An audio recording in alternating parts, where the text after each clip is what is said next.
Hello everyone, welcome to another edition of Envera at the Board. Today we're going to talk about two of the most important reports that need to be prepared and submitted under the Title V program.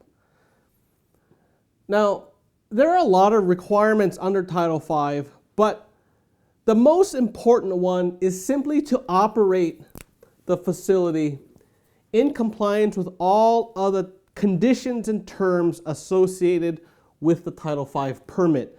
Now, inside of that requires you to maintain your equipment in good operating condition. It requires you to keep records of everything, maintenance activities, as well as everything related to the process and monitoring as related to the permit. It requires you to monitor and identify deviations. And deviations can simply be defined as any time you observe non-compliance with the conditions of the permit. It also requires you to submit reports, and that includes reports disclosing instances of non-compliance associated with operating your facility under the Title V program. And it also requires you to submit other reports. We won't get into all of them. We'll just talk about two of them here. The two reports include the semi-annual monitoring report as well as the annual compliance certification. And so, in a nutshell, those are the general requirements of the Title V program. Now, in this video, we're only going to be talking about the semi-annual monitoring report as well as the annual compliance certification. There are other reports that need to be submitted under the Title V program, but we're not going to talk about those in this video. We're only going to focus our efforts to these reports here. And so let's start with the semi-annual monitoring report. And within the industry, this is otherwise or sometimes referred to as the SAM report. So the SAM report is due to the EPA as well as the AQMD by February 28th. And we have the February 28th due date here because that will cover the reporting period that just ended, which would be July to December. Now, if you were, if you're watching this video at some other time of the year and your monitoring period is actually from January to June, then you would need to submit that report by August 30th, 60 days after the end of the reporting period. But being that we're here in January, this report is due to the EPA as well as the AQMD 60 days after the end of the year. That puts it at February 28th. And this report simply is a summary of whether or not the facility has completed all of the monitoring required by the terms and conditions or issued or noted in the Title V permit during the reporting period. So again, it's simply a summary of whether or not the facility has completed all the monitoring required by the permit during the reporting period. Now, when preparing this report, you'll look at monitoring and answer the question if the monitoring has been completed, but you will also need to look to see if any deviations or other anomalies have occurred during the reporting period. That will include deviations. Deviations are simply instances of non-compliance. Any instances of excess emissions, anytime where a piece of equipment exceeds the emission limit noted on the permit, anytime when you have a breakdown or anytime you have an emergency. So in addition, you will also have to look at these or instances of these four cases here: deviations, excess emissions, breakdowns, and emergencies, to see if any of those events have occurred during the reporting period. And so the SAM is really looking at monitoring, plus it's another mechanism to report deviations to the regulatory agency, and those are deviations associated with operating your facility under the Title V program. As we noted here, one of the general requirements under Title V is to submit reports of non-compliance. That's where it's done. It's done on the SAM report. So another important thing to note is that the SAM is submitted in addition to the other reports that are required by other rules. So as an example, a lot of times Title V facilities will be part of the reclaim program. So they will need to submit reports under the reclaim program as well as the Title V program. So all of those reclaim reports need to be submitted in addition to the SAM report. Sometimes you will have 218 reports. Maybe you'll have a SIMS, a non-reclaimed SIMS, and you'll have to submit reports. Those under Rule 218. Those 218 reports need to be submitted in addition to the semi-annual monitoring report. You may have Rule 1110.2 reports.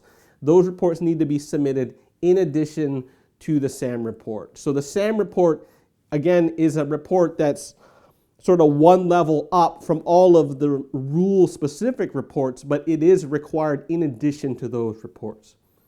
Now, when it comes to the data, when you monitor your process according to the terms and conditions of your Title V permit, you're going to accumulate a lot of data.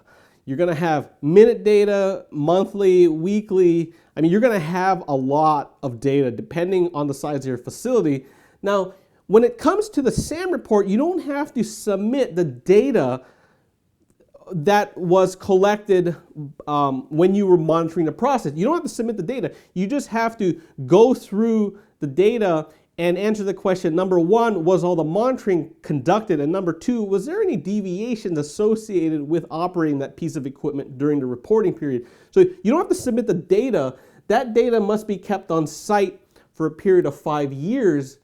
Now, one last thing to note before we close out this portion about what is the SAM report, it is this. When you operate a facility under Title V, you're going to have, arguably it's a larger facility, you're going to have a lot of data. Now, because you have this SAM requirement that needs to be met twice a year, a lot of times what people do is that they just collect the data and then in January, they pull all the data, they review all the data, and then they prepare the SAM report. Now, while that may work in some cases, oftentimes we find that's not the best way to do things. And the reason is that when you look at the data on such an infrequent basis, maybe once every 6 months, then you run into a situation where you potentially could have repeat deviations that have occurred during that reporting period that you may not find until the end. And so if that happens, you may have a situation where you had an instance where you had a deviation in July, August, September, and October, and then you don't find, and then maybe during those 4 months the deviation sort of corrected itself. If no one looks at the data on a periodic basis, the only time that you may find that those 4 deviations occurred is when preparing your SAM report in January. And when you prepare your SAM report in January, you may find yourself in a situation where you have 4 deviations in 4 consecutive months simply because you did not look at the data more frequently, take action on the data to try to correct the problem. And that is a situation that you don't want to be in. When you start to have repeat deviations on the Title V program, it can, it could set up red flags. You could have, you could be under a little more scrutiny from the regulatory agency. So it's best not to review the data all at once, but rather on a more frequent basis so that you're able to identify and isolate these instances of noncompliance or these deviations, take corrective action on them so that they don't happen again. And so the one thing is to, again, best to review the data during the reporting period, not all at once. That's the single best way to eliminate repeat deviations. Now, when it comes to preparing a SAM report, I'm going to jump onto this side of the board.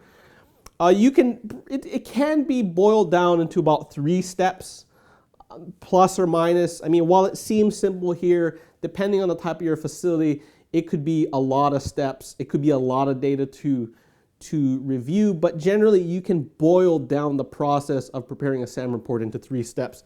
Number 1, go through your permit and determine if all of the monitoring was completed as required by the permit. This will require you to go into the records, and it will require you to look at the conditions individually, look at each device individually, look at all the conditions tagged to that one, or look at all the conditions tagged to that one piece of equipment, identify the ones that say, you need to be monitoring for this parameter, go into the plant, check to see if the data is there. And so depending on the size of your facility, you may have a lot of conditions, you may have a lot of pieces of equipment, you may have a lot of pieces of data. But the first step is go through the permit and determine if all monitoring was completed. Number two, once you do that, then you want to look at the data in comparison to the limits noted in the permit, and then you want to make a determination if that piece of equipment was operating in compliance during that period. Now, in addition to that, you may have instances where there was a breakdown on a piece of equipment and you called it into the AQMD, you received a notification number. All of those reports need to be built in to the SAM report. That's sort of built into step 2 here. So step 2 is determine if the equipment is operating in compliance with all conditions in the permit. You also want to look at any excess emissions or instances of excess emissions. Anytime you may have an emergency during that reporting period. You may even have a breakdown during that reporting period. All of those instances need to be wrapped up into the SAM report. All of those instances are sort of boiled into the second step. And then the third step finally is simply take all of the information or everything that you learn from going through step 1 and 2 and prepare the report, which is prepared on a AQMD Form 500 SAM. The SAM only has, I think, 5 or 6 entries, so if you had a lot of deviations or a lot of items to report during that reporting period, you may need to use multiple forms. That's perfectly okay, but you want to prepare everything on a 500 SAM. One thing that we recommend doing is when going through the process, step 1 and step 2, is to keep a detailed catalog or a detailed inventory of everything that you see. Because what you want to be able to do is once you prepare this SAM and you submit the SAM to the regulatory agency, it becomes part of the public domain. That means that people can research and pull this report out and to determine if your facility complied with all the rules and regulations. And because you have to report deviations, which are instances of noncompliance, then people can come back and say, well, facility XYZ is not complying with their Title V permit. We're going to take action against them by filing a citizen suit. And so you don't want to be in that situation. But so to prevent that from happening, well, actually, you can't prevent that from happening because it goes into the public domain. But one thing that you can do is simply have a good backup file explaining everything that went in, explaining all the anomalies, explaining all the analyses that went in to reporting all of the items on the SAM report. You wouldn't submit that to the regulatory agency. You would keep that back at the ranch in the file in case you're asked by a regulatory agency after submitting this report. And so that's the first report. That's the semi-annual monitoring report for the January to December reporting period. That report is due February 28th. For the July to December, for the January to June time period, then that would be due August 30th. So that's the SAM report. The second report that we want to talk about is the annual compliance certification, commonly referred to as the ACC. The ACC is simply a certification that the facility has operated in compliance with all the terms and conditions of the permit. Again, it's a certification of compliance. When it comes to the ACC, and it comes to answering this question of is the facility in compliance or is it not in compliance, you can run into 2 situations here. You can have continuous compliance where it's just as simple. The facility was always in compliance. From day 1 to day 180, it was always in compliance with the terms and conditions. We didn't have any deviations. We monitored, we didn't have any deviations, we didn't have any excess emissions, we didn't have any breakdowns, we didn't have any emergencies. So during that reporting period, if you didn't have any of those, then it's safe to say that compliance was continuous. Now, in addition to certifying compliance, you can have continuous, and in addition to that, you can have intermittent.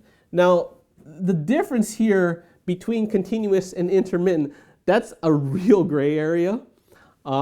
You want to review this with your team, but in a pure black and white sense, if your facility is not in continuous compliance, it is in intermittent compliance. And that means that if you had a breakdown, or you had an event of excess emissions, or an instance of excess emissions, and you exceeded a permit condition, then compliance wasn't continuous during that 180-day period. This one instance will cause, or can cause, the facility to be in, quote, intermittent compliance. And so this is a fine line here. You definitely want to talk to your management team, maybe get your legal involved if you have a situation where you're not in full compliance, but you're in intermittent compliance. There's a number of follow-up questions that will ensue. What is this? What are the instances of non-compliance? How long has the facility been non-compliant? Was it 1 day? Was it 1 week? Was it 1 month? Was it 6 months? Was it 3 months? There's a lot of follow-up questions. This is a real gray area.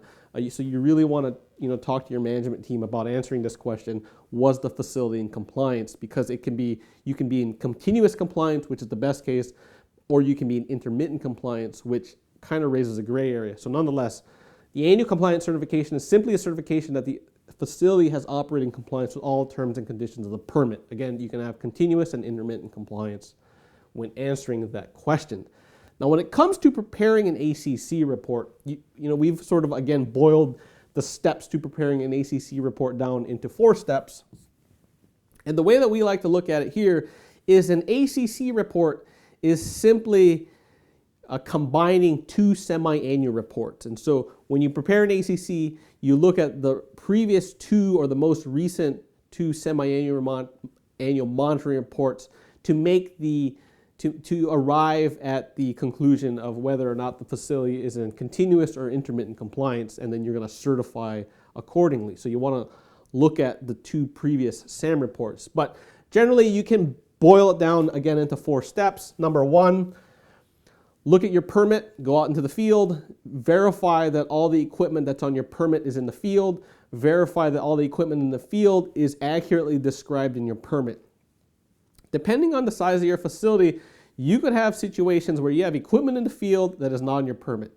You could also have a situation where you have equipment that is on your permit, but it is incorrectly describing something that is in the field. So again, depending on the size of your facility, you may have one of those, but again, you want to verify, or step 1 is that you want to verify the equipment description matches the equipment in the field. Number 2, you want to review all records, i.e. the previous 2 SAM reports, to determine if the facility complied with all the terms and conditions associated with the permit. And because, by definition, the way the SAM report works is that you have to, answer the question of whether or not all the monitoring was done, number 1. Number 2, report all deviations, instances of excess emissions, breakdowns, emergencies. On the SAM report, you're looking at the non-compliance piece there. And so you want to look at the SAM report within that context to see if the facility complied with all the terms and conditions of the permit. Number 3, depending on what you find, you got to make a determination if compliance was continuous or intermittent. Once you make that determination, if it's you alone or in conjunction with your management team, then you want to complete the Form 500 ACC. One thing to note here is that simply disclosing non-compliance to the air district or to the regulatory agency doesn't protect the facility from enforcement. In fact, if you go ahead and submit an ACC and you say that our facility is in intermittent compliance, you go ahead and submit that, the HMD can show up and issue you a Title V violation for non-compliance, depending on the instances of non-compliance, depending on the nature of the deviations, the breakdowns, the excess emissions, the emergency, depending on how you addressed these instances of non-compliance. So the important thing is that simply submitting the 500 ACC or submitting the 500 SAM does not protect the facility from an enforcement action. People can, or the agency can take an enforcement action after receiving that report. So you want to be careful when it comes to Title V. Compliance needs to be at a forefront. You need to have a very robust internal system to deal with and then to manage instances of non-compliance, because under Title V, again, you have to report all instances of non-compliance that can turn into a compliance situation, a larger situation, a more complicated situation if you have a lot of instances of non-compliance. So one thing to just keep sort of on your mind in addition to all the 1 million other things that are on your mind. And then lastly, when it comes to the ACC, you want to submit that to the EPA and the AQMD. Now, the due dates are a little tricky, and the due dates actually follow the schedule of when the reclaim reports, the reclaim annual reports are due. And so if you have if you're Title V non-reclaim facility, you're simply Title V only, then your report will be due, your ACC report will be due on February 28th. On the other hand, if you're Title V reclaim cycle 1, then your report will also be due on February 28th. Again, that's Title V reclaim, but you're in the cycle 1 program. Your report will be due February 28th. Now, if you are Title V reclaim cycle 2, then your report will be due on August 30th. So right now we're in January.